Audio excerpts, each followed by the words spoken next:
Ne touche pas à cette porte. Cette maison n'est pas la tienne et elle non plus n'est pas la tienne. Tu n'es qu'une simple femme de ménage. Tu crois vraiment pouvoir m'arrêter? Je ne suis pas seulement la femme de ménage. Je suis la voix de ceux que vous voulez faire taire. Julien, écoute-moi. Ta mère est en danger, ça suffit.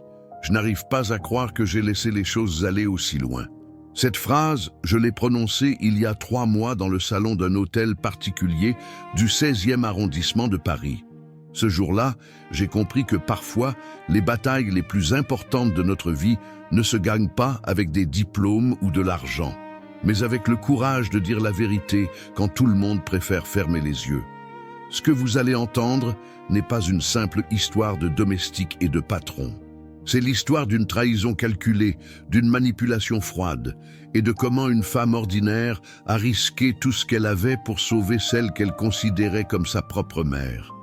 Dans les couloirs feutrés des grandes fortunes, derrière les sourires polis et les robes de créateurs, se cachent parfois des intentions que personne n'ose nommer.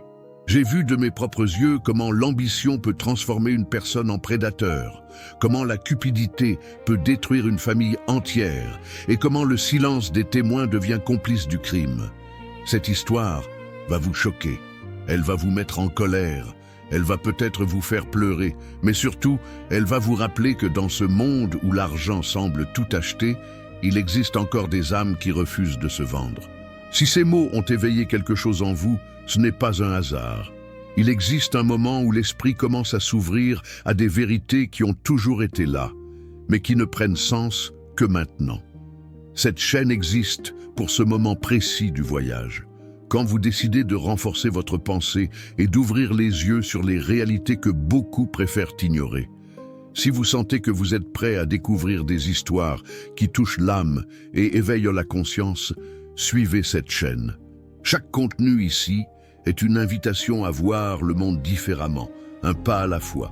Je m'appelle Fatou Diallo, j'ai 47 ans et pendant 23 ans j'ai travaillé comme gouvernante dans l'une des plus grandes maisons de Paris.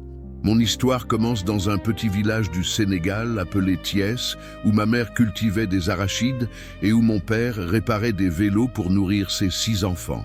Nous n'avions pas grand-chose, mais nous avions notre dignité et l'amour qui nous unissaient comme une corde solide qu'aucune tempête ne pouvait briser. Quand j'avais 24 ans, mon père est tombé malade. Une infection au rein qui nécessitait des soins que notre petit dispensaire ne pouvait pas offrir. Les médecins parlaient de dialyse, de traitements coûteux, de médicaments importés. Ma mère pleurait chaque nuit en comptant les francs CFA qu'elle cachait sous son matelas. Ce n'était jamais assez. Jamais. Ma tante Aminata, qui vivait à Marseille depuis 15 ans, m'a envoyé une lettre. Elle connaissait une famille parisienne qui cherchait une employée de maison. Le salaire était bon, le logement inclus, et je pourrais envoyer de l'argent au pays chaque mois. J'ai pleuré pendant 3 jours avant de prendre ma décision. Quitter ma terre, ma famille, tout ce que je connaissais, pour aller dans un pays dont je ne connaissais que la langue apprise à l'école. Le jour de mon départ, ma mère m'a donné son bracelet en or, le seul bijou de valeur qu'elle possédait. Elle l'avait reçu de sa propre mère le jour de son mariage. N'oublie jamais d'où tu viens, Fatou. Garde la tête haute et le cœur propre. Dieu veille sur les âmes sincères. Ces mots, je les ai portés comme une armure pendant toutes ces années. Le voyage jusqu'à Paris a duré 2 jours.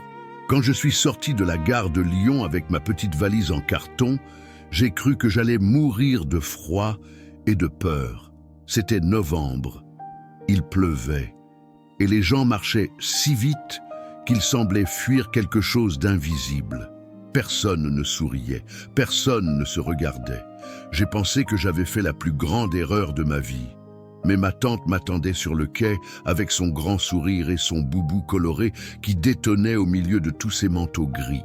Elle m'a serré dans ses bras si fort que j'ai senti mes côtes craquer. « Bienvenue en France, ma petite. Ta nouvelle vie commence aujourd'hui. » La famille Beaumont habitait un hôtel particulier, avenue Foch, dans le 16e arrondissement. Quand j'ai vu la maison pour la première fois, j'ai cru que c'était un musée. Les grilles en fer forgé, la cour pavée, les fenêtres hautes comme des portes de cathédrale. Ma tante m'a expliqué que M. Beaumont était mort 3 ans plus tôt, laissant une fortune colossale à sa femme et à son fils unique. Il avait bâti un empire dans l'immobilier de luxe, construisant des hôtels et des résidences dans toute l'Europe. Madame Geneviève Beaumont m'a reçu dans le grand salon.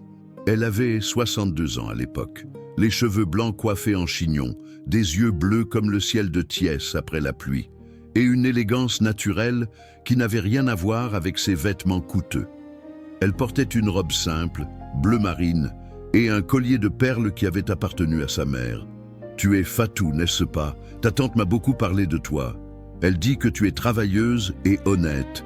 C'est tout ce que je demande. » « Oui, madame. Je ferai de mon mieux pour vous satisfaire. Je n'en doute pas. Viens, je vais te montrer ta chambre. » Ma chambre était au rez-de-chaussée, près de la cuisine. Elle était petite mais propre, avec un lit confortable, une armoire en bois, un bureau et une fenêtre qui donnait sur le jardin intérieur. C'était la plus belle chambre où j'avais jamais dormi. Ce premier soir, après avoir rangé mes affaires, je me suis assise sur le lit et j'ai pleuré. Pas de tristesse, mais de soulagement. J'avais un toit, un travail et la possibilité de sauver mon père. Dieu avait entendu mes prières. Les premières semaines ont été difficiles. Je devais apprendre les habitudes de la maison, les goûts de madame, la façon dont elle aimait que les choses soient faites. Elle prenait son petit déjeuner à 8 heures précises, toujours la même chose. Un café au lait, 2 tartines beurrées, un jus d'orange frais et le journal Le Monde. Elle déjeunait légèrement, souvent une salade ou un potage, et dînait tôt, vers 19 heures. Son fils, Julien Beaumont, avait 35 ans et dirigeait l'entreprise familiale. C'était un homme grand, aux cheveux châtains et aux yeux de sa mère, toujours habillé de costumes parfaitement coupés. Il travaillait énormément, partait tôt le matin et rentrait tard le soir. Parfois, il ne rentrait pas du tout, dormant dans son bureau ou voyageant pour affaires. Mais quand il était là, il était toujours poli avec moi, me demandant des nouvelles de ma famille, s'assurant que je ne manquais de rien. « Fatou, comment va ton père ?» me demandait-il parfois au petit déjeuner. « Il va mieux, monsieur Julien. Les médicaments font effet. Grâce à Dieu et grâce à vous. Je suis content. Si tu as besoin d'un avance sur ton salaire pour l'aider, n'hésite pas à demander. » Cette générosité m'a touché profondément. Les Beaumont n'étaient pas comme les riches que j'avais imaginés. Ils ne me traitaient pas comme une inférieure, mais comme une personne digne de respect. Madame Geneviève, surtout, est devenue au fil des années bien plus qu'une patronne. Elle est devenue ma confidente, mon amie, ma mère française. Les après-midi, quand le ménage était terminé, nous prenions souvent le thé ensemble dans le petit salon. Elle me racontait sa vie, son mariage avec M. Beaumont, la naissance de Julien, les voyages qu'ils avaient faits ensemble. Et moi, je lui racontais mon village, mes frères et sœurs, les histoires que ma grand-mère me racontait sous le baobab. « Tu sais, Fatou, me disait-elle souvent, tu me rappelles ma propre mère. Elle venait aussi d'un milieu modeste, d'un petit village de Bretagne. Elle a travaillé dur toute sa vie, mais elle n'a jamais perdu sa joie de vivre, ni sa bonté. Votre mère devait être une femme formidable, madame. Elle l'était. Et toi aussi, tu l'es. Les années ont passé douces et tranquilles. J'ai envoyé de l'argent au Sénégal chaque mois. Mon père a guéri, mes frères ont pu faire des études. Ma petite sœur Mariama est devenue institutrice dans notre village. Chaque fois que je recevais une lettre de ma mère me racontant leur succès, je pleurais de bonheur en remerciant Dieu de m'avoir guidé vers cette famille. Madame Geneviève vieillissait doucement, gracieusement. À 75 ans, elle était toujours aussi élégante, aussi vive d'esprit. Elle avait quelques problèmes de dos qui l'empêchaient de marcher longtemps. Mais son médecin disait qu'elle était en excellente santé pour son âge. Elle passait ses journées à lire, à jardiner un peu, à recevoir ses amis pour le thé. Le dimanche, Julien venait toujours déjeuner avec elle. C'était leur tradition sacrée. Tout a changé le jour où Julien nous a présenté Élodie Marchand. C'était un samedi soir de septembre, il y a 2 ans. Julien avait annoncé qu'il amènerait quelqu'un de spécial pour le dîner. Madame Geneviève était toute excitée, elle qui rêvait depuis des années de voir son fils se marier et lui donner des petits-enfants. Élodie avait 33 ans. Elle était belle, indéniablement. Des cheveux blonds parfaitement coiffés, un maquillage impeccable, une robe noire qui devait coûter plus que mon salaire de 3 mois. Elle travaillait dans les relations publiques, organisait des événements pour des grandes marques de luxe. Elle connaissait tout le monde, allait partout, parlait de ses voyages à Dubaï, à New York, à Tokyo, comme si c'était des promenades au parc. Quand j'ai ouvert la porte ce soir-là, elle m'a regardé de haut en bas, avec un sourire qui n'atteignait pas ses yeux. « Vous devez être la domestique. Prenez mon manteau, s'il vous plaît. Et faites attention, c'est du cachemire. » J'ai senti immédiatement que quelque chose n'allait pas dans ses mots, qui étaient polis en surface, mais dans son regard. Il y avait une froideur calculatrice derrière ce sourire parfait, une ambition qui ressemblait à de la faim. Le dîner s'est bien passé en apparence.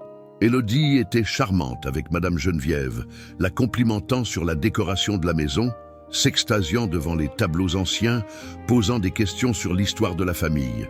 Mais j'ai remarqué comment ses yeux se posaient sur chaque objet de valeur, comment elle calculait silencieusement le prix de chaque chose. Cette nuit-là, après avoir débarrassé la table, j'ai trouvé Madame Geneviève dans sa chambre, assise sur son lit, l'air pensif. « Qu'en pensez-vous, Fatou ? De la jeune demoiselle, madame, elle est très jolie et très polie. Oui, n'est-ce pas ?» Madame Geneviève a soupiré. « Mais quelque chose me dérange. Je ne saurais pas dire quoi exactement. Peut-être que je deviens méfiante avec l'âge. J'aurais dû écouter mon instinct ce soir-là. J'aurais dû dire à Madame Geneviève que je ressentais la même chose. Mais je me suis tue, pensant que ce n'était pas ma place de juger la femme que Monsieur Julien avait choisie. C'était la plus grande erreur de ma vie. Les mois suivants, Élodie est devenue une présence de plus en plus fréquente dans la maison. Elle venait presque tous les jours, d'abord pour voir Julien, puis de plus en plus souvent quand il n'était pas là. Elle prétendait vouloir tenir compagnie à Madame Geneviève, l'aider avec ses courses, l'accompagner à ses rendez-vous médicaux. Au début, Madame Geneviève était touchée par cette attention. Elle me disait combien elle était heureuse que Julien ait trouvé une femme si attentionnée, si présente. Élodie est vraiment adorable, Fatou.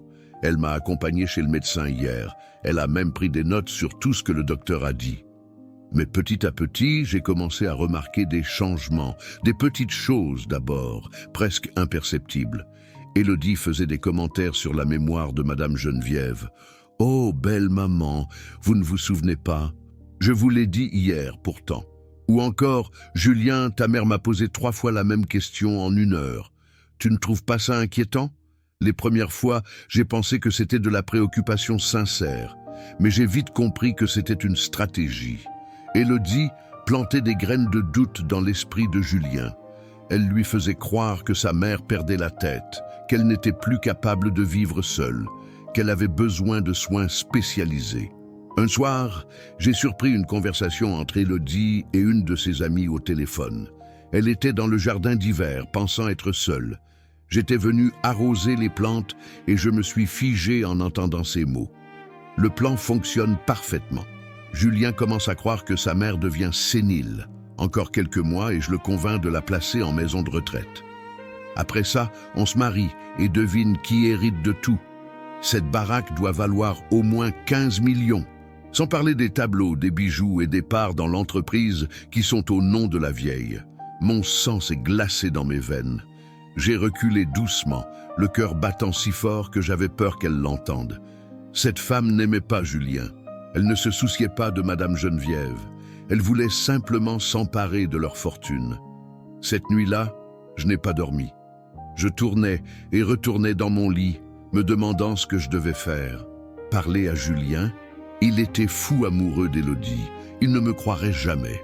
Parler à Madame Geneviève? Elle était déjà fragilisée par les manipulations d'Élodie. Je ne voulais pas lui faire plus de mal. Appeler la police? Pour dire quoi? Qu'une femme était gentille avec sa belle-mère en attendant d'hériter. J'ai finalement décidé de surveiller Élodie de plus près et de rassembler des preuves. Si je voulais protéger ma famille, car c'est ce qu'ils étaient devenus pour moi, je devais être intelligente. Je devais être patiente. Je devais être invisible. Les semaines suivantes, j'ai été une ombre silencieuse. Je notais tout dans un petit carnet. Les dates, les heures, les conversations que je surprenais. J'ai commencé à enregistrer discrètement avec mon téléphone portable, celui que Julien m'avait offert pour mon anniversaire 3 ans plus tôt. Élodie devenait de plus en plus audacieuse. Elle amenait des médecins que je n'avais jamais vus, des spécialistes en gériatrie qui examinaient Madame Geneviève et hochaient la tête d'un air grave. Ils posaient des questions pièges, des questions conçues pour la faire paraître confuse. « Madame Beaumont, en quelle année votre mari est-il décédé ? » « En 2019. » « Non, attendez, en 2018. »« Décembre 2018. » Le médecin notait quelque chose dans son carnet. « Et quel âge aviez-vous quand vous vous êtes marié ?»« J'avais 23-24 ans. » Je ne me souviens plus exactement, c'était il y a si longtemps. Ces hésitations normales, ces petits oublis que n'importe qui pourrait avoir, étaient notés comme des symptômes de démence. J'ai compris qu'Élodie payait ses médecins pour fabriquer un dossier médical qui justifierait le placement de Madame Geneviève en institution. Un jour, j'ai trouvé Madame Geneviève en larmes dans sa chambre. Elle tenait une lettre froissée dans ses mains. « Fatou, est-ce que tu penses que je deviens folle ?»« Bien sûr que non, madame. Pourquoi dites-vous ça ?» Élodie dit que j'ai oublié notre conversation d'hier. Elle dit que je lui ai raconté 3 fois la même histoire.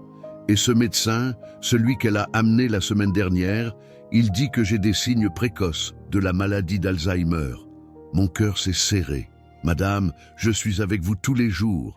Vous n'êtes pas folle. Vous avez une mémoire excellente pour votre âge. Vous vous souvenez de choses que moi j'oublie. Mais alors pourquoi Élodie dit toutes ces choses? Parce qu'Élodie vous ment. Les mots sont sortis avant que je puisse les retenir. Madame Geneviève m'a regardé avec des yeux écarquillés. « Qu'est-ce que tu veux dire, Fatou ?» J'ai hésité. C'était le moment de tout lui dire, de lui montrer les preuves que j'avais rassemblées, mais j'ai vu combien elle était fragile, combien elle avait peur. J'ai eu peur que la vérité la brise complètement. Alors, j'ai reculé. Je veux dire que parfois les gens ne voient pas les choses clairement. Mais ne vous inquiétez pas, madame. Je suis là. Je veille sur vous. Madame Geneviève m'a pris la main et l'a serré fort. Je sais, ma petite Fatou, tu es la seule personne en qui j'ai vraiment confiance dans cette maison. Les semaines ont passé et la situation s'est aggravée. Élodie venait maintenant avec des brochures de résidence pour personnes âgées. Des établissements luxueux avec des jardins et des spas présentés comme des paradis sur terre. Elle les étalait sur la table du salon, parlant des avantages d'avoir un suivi médical permanent, de ne plus avoir à s'inquiéter des tâches ménagères. « Belle maman, regardez celle-ci, elle est dans le sud, près de Nice. Vous auriez le soleil toute l'année, des soins de première qualité, des activités adaptées à votre âge. Je ne veux pas aller dans une maison de retraite. Je veux rester chez moi, dans ma maison, où j'ai vécu avec mon mari pendant 40 ans. Mais belle maman, vous n'êtes plus en sécurité ici. Le médecin a dit que votre état va se dégrader. Qu'arrivera-t-il si vous tombez dans les escaliers quand personne n'est là ?» Julien écoutait ces conversations avec un air de plus en plus préoccupé. Il aimait sa mère profondément, je le savais. Mais Élodie avait réussi à lui faire croire qu'il l'aimait mal en la laissant vivre seule dans cette grande maison. Qu'être un bon fils signifiait accepter de la mettre en sécurité, même contre sa volonté. « Maman, peut-être qu'Élodie a raison. Peut-être qu'on devrait au moins visiter quelques établissements, juste pour voir. »« Julien, tu veux te débarrasser de moi ? » ?»« Bien sûr que non, maman. Je veux te protéger. Je t'aime et je m'inquiète pour toi. » J'observais ces scènes avec un mélange de rage et d'impuissance. Je voyais Élodie jouer son rôle de future belle-fille attentionnée tout en tissant sa toile de mensonges. Et je voyais Madame Geneviève s'éteindre peu à peu, perdre confiance en elle, commencer à douter de sa propre santé mentale.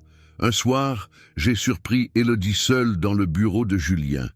Elle fouillait dans les papiers, prenait des photos avec son téléphone. Je me suis caché derrière la porte et j'ai regardé. Elle photographiait des documents financiers, des relevés bancaires, des actes de propriété. Elle notait des numéros de compte, des codes, des informations confidentielles. Quand elle est sortie, j'ai attendu qu'elle s'éloigne et je suis entré à mon tour.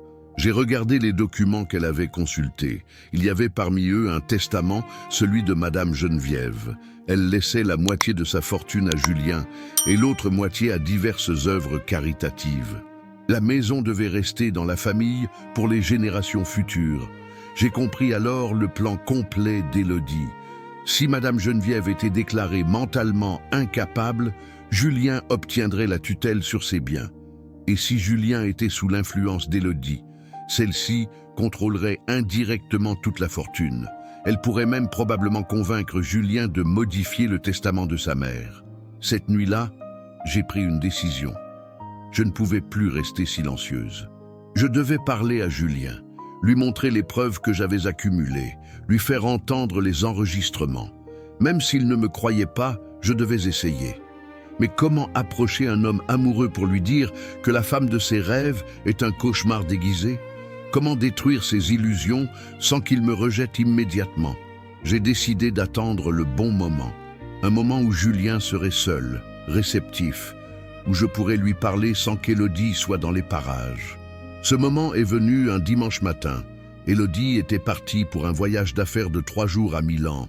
Julien était venu prendre le petit déjeuner avec sa mère, comme tous les dimanches. Après le repas, Madame Geneviève s'est retirée pour sa sieste habituelle. Julien était dans le jardin, fumant un cigare, regardant les roses que son père avait plantées des décennies plus tôt. Je me suis approché de lui, le cœur battant. « Monsieur Julien, est-ce que je peux vous parler de quelque chose d'important ?»« Bien sûr, Fatou. Qu'est-ce qu'il y a ?»« C'est à propos de votre mère et de mademoiselle Élodie. » Il s'est retourné vers moi, le visage fermé. Son regard m'a fait comprendre que ce serait plus difficile que je ne l'avais imaginé, mais il était trop tard pour reculer. À suivre dans la suite de cette histoire qui a changé le destin d'une famille entière. Parfois, les vérités les plus difficiles à entendre sont celles qui nous libèrent. Et parfois, c'est dans les moments où tout semble perdu que surgissent les preuves qui font toute la différence. Monsieur Julien m'a regardé pendant un long moment sans rien dire. Son cigare se consumait lentement entre ses doigts. J'ai vu son visage passer par plusieurs émotions, de la curiosité à la méfiance, puis à quelque chose qui ressemblait à de la colère contenue. « Fatou, tu travailles pour notre famille depuis plus de 20 ans. Je te respecte énormément. Mais si tu t'apprêtes à dire du mal d'Élodie, je préfère te prévenir que je n'écouterai pas. Monsieur Julien, je ne suis pas venu dire du mal de personne.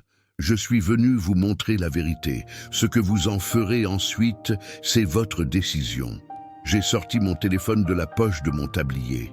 Mes mains tremblaient tellement que j'ai failli le faire tomber. J'ai cherché le premier enregistrement, celui où Élodie parlait au téléphone avec son ami de son plan pour s'emparer de la fortune des Beaumont. Écoutez, s'il vous plaît. Juste écoutez.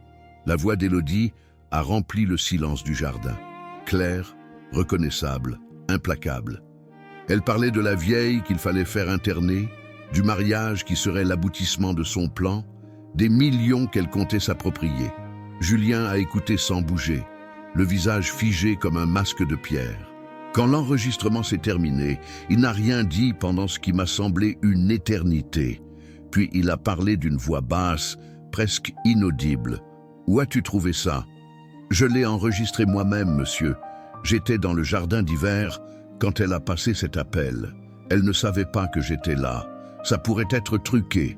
N'importe qui peut falsifier un enregistrement de nos jours. J'ai d'autres preuves, monsieur. Des mois d'observation, de notes. J'ai vu les médecins qu'elle amenait pour examiner votre mère. J'ai vérifié. Aucun d'entre eux n'est vraiment spécialiste en gériatrie. L'un d'eux a perdu sa licence médicale il y a 3 ans pour fraude. J'ai sorti mon carnet et je lui ai tendu. Il l'a feuilleté lentement, lisant mes notes minutieuses, les dates, les heures, les conversations.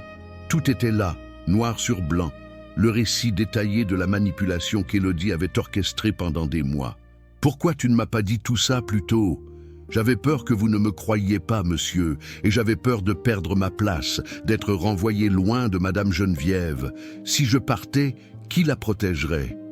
Julien s'est assis lourdement sur le banc du jardin, la tête entre les mains. Je voyais ses épaules trembler. Je ne savais pas s'il pleurait ou s'il essayait de contenir sa colère. Elle m'a dit qu'elle m'aimait. Elle m'a dit qu'elle voulait construire une famille avec moi. Comment j'ai pu être aussi aveugle? L'amour rend aveugle, monsieur. Ce n'est pas de votre faute. Elle est très douée pour manipuler. Elle a fait croire à votre mère qu'elle devenait folle. Elle l'a fait douter de sa propre mémoire, de sa propre santé mentale. Julien a relevé la tête brusquement. « Maman, comment va maman ?» Elle est terrifiée, monsieur. Elle pense vraiment qu'elle perd la tête. Élodie l'a tellement travaillée qu'elle ne fait plus confiance à ses propres souvenirs. J'ai vu quelque chose changer dans les yeux de Julien. La tristesse et la confusion ont fait place à une détermination froide. Il s'est levé et a commencé à marcher vers la maison. « Où allez-vous, monsieur ?»« Je vais parler à ma mère. Et ensuite, je vais attendre le retour d'Élodie. Qu'est-ce que vous allez faire ?»« Je ne sais pas encore. Mais je te promets une chose, Fatou. Elle ne posera plus jamais un pied dans cette maison. Les 3 jours suivants ont été les plus longs de ma vie. » Julien a passé des heures avec sa mère, lui parlant doucement, la rassurant, lui expliquant ce qu'Élodie avait fait. Au début, Madame Geneviève ne voulait pas y croire. Elle ne comprenait pas pourquoi quelqu'un ferait une chose pareille. « Mais c'est tellement cruel, répétait-elle. Pourquoi me faire croire que je suis folle? Pour l'argent, maman, uniquement pour l'argent. » Madame Geneviève a pleuré beaucoup pendant ces 3 jours, mais j'ai aussi vu quelque chose renaître en elle. La certitude qu'elle n'était pas malade, qu'elle n'était pas un fardeau, que son esprit fonctionnait parfaitement. Elle retrouvait peu à peu la femme forte et digne qu'elle avait toujours été. Le mercredi soir, Élodie est revenue de Milan. Elle est arrivée dans sa voiture de sport, le coffre plein de sacs de boutiques de luxe. Elle avait l'air rayonnante, ignorant totalement ce qui l'attendait. Julien l'a accueillie dans le hall d'entrée. J'étais là aussi, debout, près de l'escalier. Madame Geneviève était dans le salon, hors de vue mais à portée de voix. « Mon chéri, tu m'as tellement manqué. Milan était épuisant, mais j'ai trouvé des choses magnifiques pour la maison. J'ai pensé qu'on pourrait commencer à redécorer le salon. » Elle s'est approchée pour l'embrasser, mais Julien a reculé d'un pas. Son visage était froid, fermé, méconnaissable. « C'est terminé, Élodie. »« Quoi? Qu'est-ce que tu veux dire ? » ?»« Je veux dire que je sais tout. Je sais ce que tu as fait à ma mère. Je sais ce que tu planifiais. Je sais que tout ce qu'il y a eu entre nous n'était qu'un mensonge. » Le visage d'Élodie a changé en une fraction de seconde. Le masque de gentillesse est tombé, révélant une expression de rage pure. Elle s'est tournée vers moi. « C'est elle, n'est-ce pas? Cette négresse de domestique qui t'a monté contre moi. Elle ment, Julien. Elle est jalouse de notre bonheur. Elle invente des histoires pour nous séparer. » J'ai senti les mots racistes d'Élodie me frapper comme des coups de poing, mais je n'ai pas bronché. J'avais subi bien pire dans ma vie. Et surtout, je savais que la vérité était de mon côté. « Elle n'a rien inventé », a répondu Julien d'une voix glaciale. « J'ai entendu les enregistrements. J'ai lu les notes, j'ai vérifié les médecins que tu amenais. Tu m'as menti depuis le début. » Élodie a changé de tactique instantanément. Les larmes sont apparues dans ses yeux. Sa voix s'est brisée. « Mon chéri, je t'en supplie, écoute-moi. Ces enregistrements sont truqués. Elle a manipulé ma voix. Elle veut notre argent. Elle fait semblant d'être dévouée, mais elle prépare son coup depuis des années. Tu te rends compte de ce que tu dis ? Fatou travaille pour nous depuis 23 ans. Elle n'a jamais rien demandé d'autre que son salaire. Elle a aidé ma mère quand mon père est mort. Elle a été plus une fille pour elle que n'importe qui. » Madame Geneviève est sortie du salon à ce moment-là.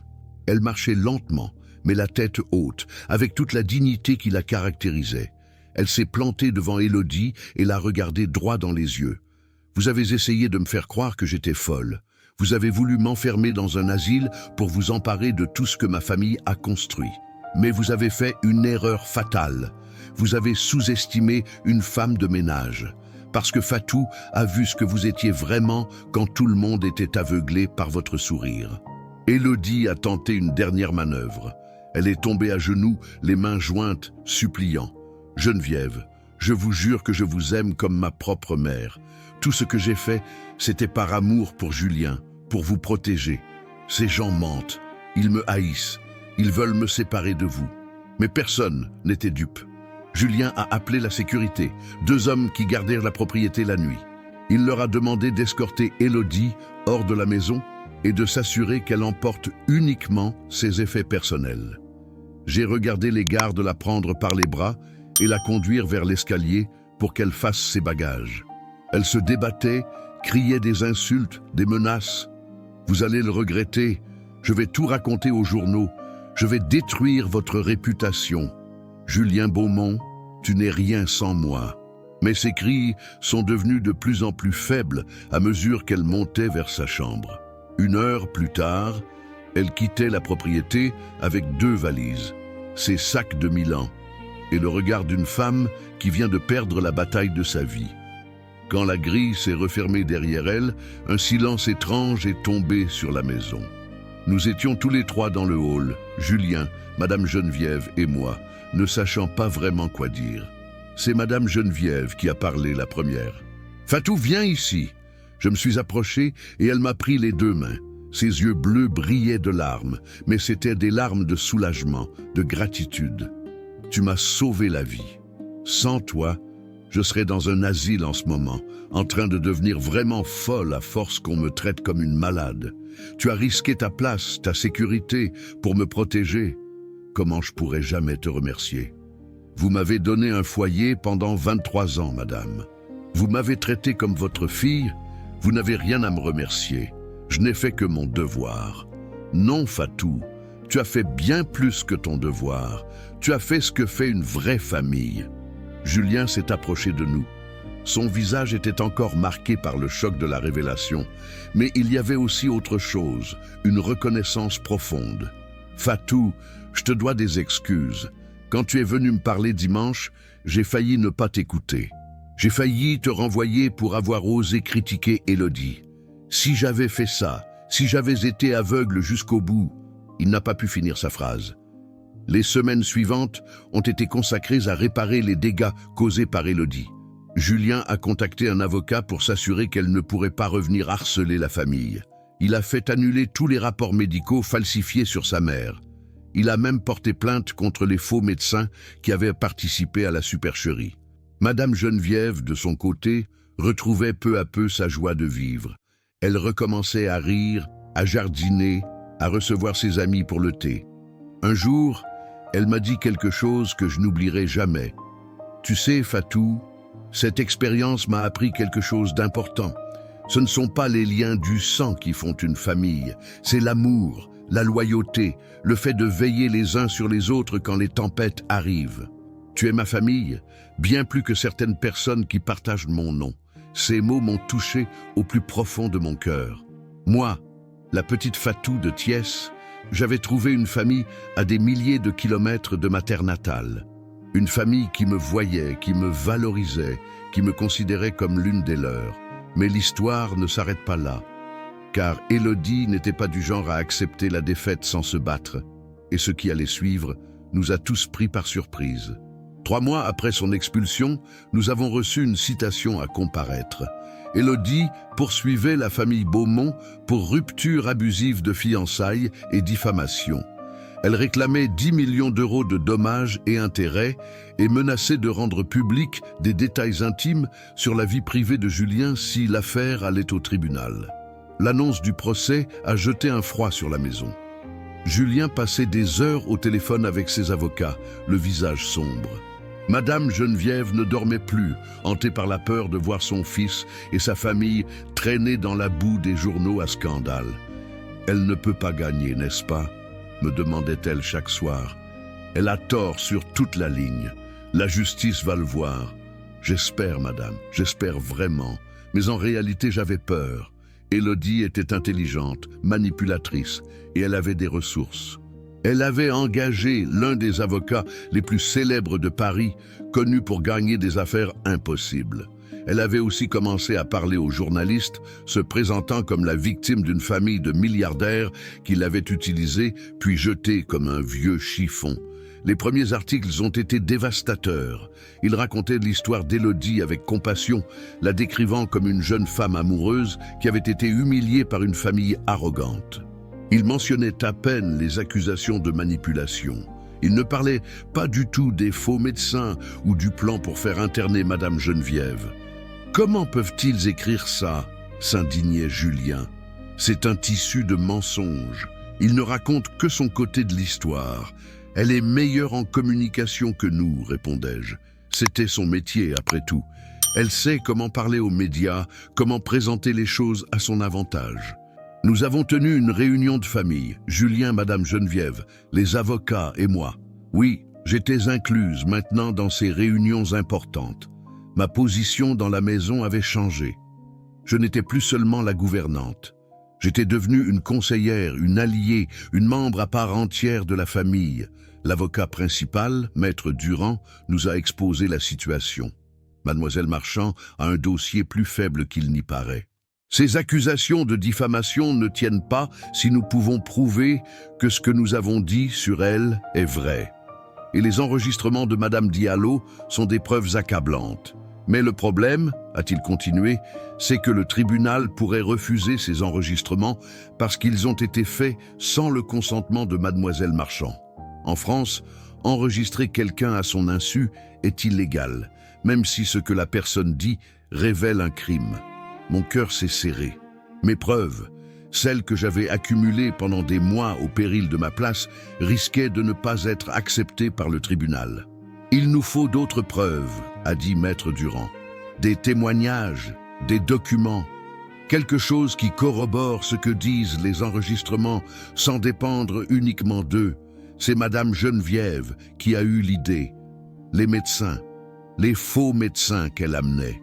Si nous pouvons prouver qu'ils ont menti sur mes diagnostics, que leur rapport était falsifié, ça prouve qu'elle avait un plan. Julien a immédiatement mis ses enquêteurs privés sur l'affaire. En moins de 2 semaines, ils avaient trouvé des informations explosives. Le docteur principal qu'Élodie utilisait avait été radié de l'ordre des médecins pour avoir falsifié des certificats dans 3 autres cas similaires. Il y avait même des témoignages de familles qui avaient subi le même genre de manipulation. Nous avons aussi découvert qu'Élodie avait fait la même chose avant. Pas avec des milliardaires, mais avec un entrepreneur de Lyon qu'elle avait quitté après avoir réussi à lui soutirer plusieurs centaines de milliers d'euros. Cet homme a accepté de témoigner contre elle. Le jour du procès est arrivé un matin de novembre, exactement 1 an après la première fois où Élodie avait franchi le seuil de notre maison. Le tribunal était plein de journalistes, de curieux, de personnes attirées par le scandale promis. Élodie est arrivée habillée tout en blanc, comme une victime innocente. Elle avait les yeux rouges, comme si elle avait pleuré toute la nuit. Elle jouait son rôle à la perfection. Mais quand Maître Durand a commencé à présenter notre défense, j'ai vu son visage changer. Il a exposé les preuves une par une, méthodiquement, implacablement. Le témoignage de l'entrepreneur de Lyon, les rapports falsifiés des médecins, les messages qu'Élodie avait envoyés à ses amis se vantant de son plan. Et finalement, les enregistrements. Le juge a décidé d'accepter les enregistrements comme preuve, estimant que la gravité des actes révélés justifiait leur utilisation. Quand la voix d'Élodie a résonné dans la salle d'audience, parlant de la vieille à faire interner et des millions à s'approprier, un murmure choqué a parcouru l'assistance. Élodie a craqué à la barre des témoins. Confrontée à toutes les preuves, elle n'a pas pu maintenir son masque. Elle a commencé à crier, à accuser tout le monde de complot contre elle, à menacer les juges eux-mêmes. Ses avocats ont essayé de la calmer, mais c'était trop tard. Le tribunal avait vu son vrai visage. Parfois, la justice prend son temps, mais elle finit toujours par trouver son chemin. Et parfois, ce sont les voix les plus humbles qui portent les vérités les plus importantes. Si cette histoire résonne en vous, si vous sentez que ces mots éveillent quelque chose de profond, c'est peut-être le signe que vous aussi, vous êtes prêts à voir au-delà des apparences. Restez avec nous. Le verdict est tombé 3 semaines plus tard. Élodie Marchand a été reconnue coupable de tentative d'extorsion, de falsification de documents médicaux et de harcèlement. Elle a été condamnée à 3 ans de prison ferme et a remboursé tous les frais juridiques de la famille Beaumont. Quand le juge a prononcé la sentence, Élodie s'est effondrée. Elle hurlait qu'elle était innocente, que tout était un complot, que Julien l'avait trahie. les gardes l'ont emmené tandis que ses cris résonnaient dans les couloirs du tribunal. Dehors, les journalistes nous attendaient. Mais cette fois, leurs questions étaient différentes. Ils voulaient savoir comment nous avions découvert le complot, qui avait rassemblé les preuves, comment une simple gouvernante avait réussi à démasquer une manipulatrice aussi habile. Julien a pris la parole devant les caméras. Sans Fatou Diallo, ma mère serait aujourd'hui dans un établissement, privée de sa maison, de ses souvenirs, de sa dignité. Fatou a fait ce que personne d'autre n'a eu le courage de faire. Elle a dit la vérité quand il était plus facile de se taire. Elle est bien plus qu'une employée pour notre famille. Elle est notre gardienne, notre protectrice, notre sœur. J'étais debout derrière lui, gêné par toute cette attention soudaine. Moi qui avais passé 23 ans à être invisible, à travailler dans l'ombre, je me retrouvais soudain sous les projecteurs. Ce n'était pas une position confortable. Mais ce qui s'est passé ensuite a changé ma vie d'une manière que je n'aurais jamais pu imaginer. L'histoire est devenue virale. Les médias du monde entier l'ont reprise, la transformant en symbole de courage contre la manipulation des élites. J'ai reçu des centaines de messages de gens qui avaient vécu des situations similaires, des familles dont les parents âgés avaient été victimes de prédateurs, des employés qui avaient peur de parler contre leur patron. Une semaine après le procès, Madame Geneviève m'a convoqué dans le grand salon. Julien était là aussi, ainsi que leur notaire. J'ai pensé un instant qu'ils allaient me renvoyer, que toute cette attention médiatique était devenue trop embarrassante pour une famille de leur standing. « Assieds-toi, Fatou », m'a dit Madame Geneviève. « Nous avons quelque chose d'important à te dire. » Mon cœur battait la chamade, tandis que je prenais place sur le canapé. Le notaire a ouvert un dossier et a commencé à lire un document. Il s'agissait d'un acte de donation. Madame Geneviève me léguait la petite maison de gardien au fond de la propriété, une maison que j'avais toujours admirée sans jamais oser rêver y vivre un jour. Mais ce n'était pas tout. Il y avait aussi une somme d'argent, suffisante pour que je puisse vivre confortablement jusqu'à la fin de mes jours, ainsi qu'une participation dans la fondation que Julien était en train de créer. « Madame, je ne peux pas accepter, c'est trop, beaucoup trop. »« Tu peux et tu vas accepter, » a répondu Madame Geneviève d'une voix ferme. « Tu m'as sauvé la vie, Fatou. Pas seulement ma vie physique, mais ma dignité, ma santé mentale. Tout ce qui fait que je suis encore moi-même aujourd'hui. Aucune somme d'argent ne peut payer ça. Mais au moins, je peux m'assurer que tu n'auras plus jamais à t'inquiéter de l'avenir. » Les larmes coulaient sur mes joues. Je pensais à ma mère au Sénégal, à tout ce qu'elle avait sacrifié pour m'envoyer ici. Je pensais à mon père, maintenant guéri grâce à l'argent que j'avais pu lui envoyer. Je pensais à mes frères et sœurs qui avaient tous pu faire des études et construire leur vie. Et je pensais à moi, la petite Fatou de Thiès, qui avait trouvé une famille au bout du monde. « Il y a autre chose », a ajouté Julien. « La fondation que nous créons va s'appeler Fondation Fatou Diallo. Elle aura pour mission de protéger les personnes âgées contre les abus et les manipulations. Nous allons former des professionnels, créer des lignes d'écoute, aider les familles à détecter les prédateurs avant qu'il ne soit trop tard. Et nous voulons que tu en sois la présidente d'honneur. » Je ne savais plus quoi dire. Ma vie entière venait de basculer en quelques minutes. Moi, présidente d'une fondation? Moi, propriétaire d'une maison à Paris? C'était au-delà de tout ce que j'aurais pu imaginer. « Vous êtes sûr ?» ai-je balbutié. « Je ne suis qu'une femme de ménage. Je n'ai pas fait d'études. Je ne connais rien aux fondations ou aux organisations. »« Tu connais l'essentiel ?» a répondu Madame Geneviève. « Tu connais l'importance de protéger les plus vulnérables. Tu connais la valeur du courage et de la vérité. Tout le reste peut s'apprendre. » Les mois suivants ont été un tourbillon d'activités. La fondation a été officiellement lancée 6 mois après le procès lors d'une cérémonie au ministère de la Santé. Des personnalités politiques étaient présentes, des médecins, des travailleurs sociaux, des représentants d'associations de personnes âgées. Quand mon tour est venu de parler, j'ai regardé l'Assemblée et j'ai repensé à tout le chemin parcouru. De Thiès à Paris, de femme de ménage à présidente de fondation, de l'ombre à la lumière. J'ai commencé mon discours en Wolof. ma langue maternelle, avant de traduire en français. Il y a un proverbe dans mon village qui dit que le mensonge peut courir pendant 20 ans, mais la vérité le rattrapera en un jour. Je suis la preuve vivante de ce proverbe. Pendant des mois, j'ai regardé une femme mentir, manipuler, détruire, et j'ai eu peur de parler. J'ai eu peur de ne pas être cru. J'ai eu peur de perdre ma place, mon travail, ma sécurité. Mais j'ai parlé quand même. Pas parce que je suis courageuse, mais parce que garder le silence était impossible. La fondation a grandi plus vite que nous ne l'avions imaginé. En moins d'1 an, nous avions ouvert des antennes dans 10 villes de France.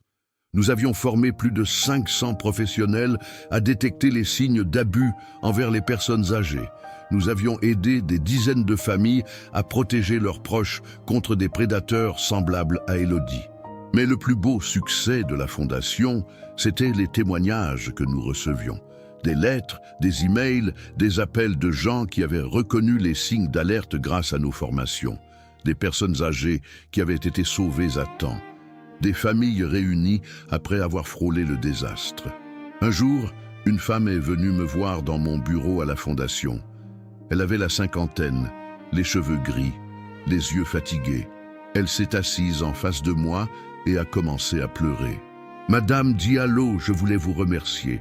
Grâce à vous, ma mère est encore chez elle aujourd'hui. Que s'est-il passé? Mon frère a épousé une femme il y a 3 ans. Une femme charmante en apparence, comme cette Élodie dont on parle. Elle a commencé à convaincre mon frère que notre mère avait besoin de soins spécialisés. Elle l'amenait voir des médecins, elle parlait de résidences médicalisées. Ma mère a 78 ans. Elle est en parfaite santé. Mais elle commençait à douter d'elle-même. La femme s'est essuyé les yeux avant de continuer. Un jour, j'ai vu une interview de vous à la télévision. Vous décriviez exactement ce que ma belle-sœur faisait, mot pour mot. J'ai compris immédiatement. J'ai confronté mon frère. Je lui ai montré votre témoignage, les ressources de votre fondation. Au début, il ne voulait pas y croire. Mais quand il a commencé à regarder les choses différemment, il a tout vu. Et aujourd'hui, mon frère a divorcé. Ma mère vit toujours dans sa maison. Et nous avons découvert que cette femme avait fait la même chose à 2 autres familles avant nous. J'ai pris les mains de cette femme dans les miennes. Votre courage a sauvé votre famille. Pas moi. Je n'ai fait que partager mon histoire. Le courage, c'est vous qui l'avez eu. Madame Geneviève a vécu encore 7 belles années après le procès. 7 années de paix, de bonheur, entourée de l'amour de son fils et de toute la famille que nous avions construite ensemble. Elle venait souvent à la Fondation, rencontrant les bénévoles, parlant aux familles qui avaient vécu des expériences similaires à la nôtre. Un soir de printemps, alors que nous regardions le soleil se coucher depuis le jardin de l'hôtel particulier, elle m'a dit quelque chose que je n'oublierai jamais. « Tu sais, Fatou, parfois je pense à ce qui se serait passé si tu n'avais pas été là. Je serais probablement morte maintenant. Pas physiquement, peut-être, mais morte à l'intérieur. Enfermée dans un endroit où personne ne me connaissait, où personne ne se souciait de moi. Madame, ne pensez pas à ça. Ça n'est pas arrivé. Non, mais ça aurait pu. Et c'est pour ça que ce que tu fais avec la Fondation est si important. Parce qu'il y a des milliers de personnes comme moi qui n'ont pas de Fatou pour les protéger. Et chaque personne que tu aides, c'est comme si tu me sauvais une 2e fois. Elle est morte paisiblement dans son sommeil, à l'âge de 82 ans. Julien et moi étions à son chevet. Elle avait le sourire aux lèvres, comme si elle partait rejoindre son mari en sachant que tout était en ordre ici-bas. À ses funérailles, des centaines de personnes sont venues lui rendre hommage. Des amis, des voisins, des gens de la Fondation, des personnes âgées qu'elle avait aidées personnellement. Mais ce sont les mots de Julien qui m'ont le plus touché. Ma mère n'était pas une femme parfaite. Elle avait ses défauts, ses moments de doute. Mais elle avait une qualité qui dépassait toutes les autres. Elle savait reconnaître la valeur des gens, peu importe d'où ils venaient ou combien ils possédaient. Elle a vu en Fatou une sœur, une fille, une gardienne. Et grâce à cette vision, elle a vécu ses dernières années dans la dignité et l'amour. C'est le plus beau cadeau qu'on puisse espérer. Et Élodie, elle a purgé sa peine de 3 ans. À sa sortie de prison, elle a essayé de refaire sa vie à l'étranger. Mais son histoire l'a suivie. Chaque fois qu'elle essayait de se rapprocher d'une nouvelle victime potentielle, quelqu'un la reconnaissait, l'alertait. Son visage était devenu le symbole de ce qu'il ne faut jamais devenir. Aux dernières nouvelles, elle vivait seule dans un petit appartement quelque part en Belgique. Pas de fortune, pas de mari riche, pas de victime. Juste la solitude qui est le lot de ceux qui n'ont jamais su aimer vraiment. Aujourd'hui, à 54 ans, je dirige toujours la fondation Fatou Diallo. Julien en est le président du conseil d'administration. Nous avons étendu nos activités à toute l'Europe, avec des partenaires en Belgique, en Suisse, en Espagne et même au Sénégal, mon pays natal. Ma mère est venue me rendre visite l'année dernière. C'était la première fois qu'elle prenait l'avion. Quand elle a vu ma petite maison de gardien avec son jardin fleuri et sa vue sur la grande propriété des Beaumont, elle a pleuré pendant 1 heure. Ma fille, tu as réussi bien au-delà de tout ce que j'aurais pu imaginer. Quand je t'ai envoyé ici avec ta valise en carton, je priais pour que tu trouves un travail honnête et que tu puisses nous aider. Je ne savais pas que tu allais changer le monde. Je n'ai pas changé le monde, maman. J'ai juste fait ce qui était juste quand c'était difficile. Fatou, c'est exactement ça, changer le monde. Une décision courageuse à la fois. Je repense souvent à cette phrase que j'ai prononcée dans le hall de l'hôtel particulier, il y a si longtemps maintenant. Je ne suis pas seulement la femme de ménage, je suis la voix de ceux que vous voulez faire taire. À l'époque, je ne savais pas combien ces mots étaient prophétiques. Je ne savais pas qu'ils allaient devenir la devise de ma vie, le moteur de tout ce que j'ai accompli depuis. Car c'est bien de cela qu'il s'agit au final. Être la voix de ceux qui ne peuvent pas parler pour eux-mêmes. Protéger ceux qui ne peuvent pas se protéger seuls. Dire la vérité quand le mensonge serait plus facile. Mais je voudrais terminer cette histoire avec un avertissement. Car tout n'est pas rose dans ce que j'ai vécu. La victoire a eu un prix. Pendant des années après le procès, j'ai souffert de cauchemars. Je revoyais le visage d'Élodie, sa colère quand elle a été démasquée, sa haine. Je me réveillais en sueur, terrifié, pensant qu'elle était dans ma chambre, venue se venger. J'ai aussi perdu des choses. Ma tranquillité, mon anonymat, ma vie simple. Être connue publiquement comme celle qui a dénoncé signifie que certaines personnes me voient comme une héroïne, mais d'autres me voient comme une traîtresse, une employée qui a trahi la confidentialité de ses employeurs. Il y a eu des menaces, des insultes, des gens qui m'ont traité de voleuse, de manipulatrice, de menteuse. Des gens qui, sans connaître l'histoire, ont décidé que j'avais agi par intérêt, pour obtenir ce que Madame Geneviève m'a donné ensuite. Ces voix m'ont fait douter parfois. Elles m'ont fait me demander si j'avais bien fait, si le prix était trop élevé, si la paix que j'ai sacrifiée en valait la peine. Mais à chaque fois que je doute, je pense à Madame Geneviève. Je pense à ces 7 dernières années de vie, vécues dans la dignité, l'amour et la liberté. Je pense à toutes les personnes que la Fondation a aidées depuis, et je sais que j'ai fait le bon choix. La vérité ne garantit pas le bonheur. Le courage ne garantit pas la récompense. Faire ce qui est juste ne signifie pas que tout sera facile ensuite. Mais vivre en sachant qu'on a protégé quelqu'un qu'on aimait, qu'on a dit la vérité quand le mensonge aurait été plus simple, qu'on a été une voix pour ceux qui n'en avaient pas, c'est quelque chose que personne ne peut vous enlever. Et si mon histoire peut inspirer une seule personne à faire de même, à parler quand il serait plus facile de se taire, à protéger quand il serait plus simple de détourner le regard, alors tout ce que j'ai traversé aura valu la peine. Car au bout du compte, nous ne sommes pas définis par notre position sociale, notre compte en banque ou notre diplôme.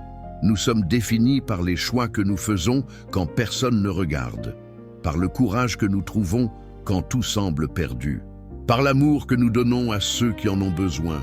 Je suis Fatou Diallo, ancienne femme de ménage, présidente de fondation, fille du Sénégal et de la France, gardienne de ceux qui ne peuvent pas se défendre seuls.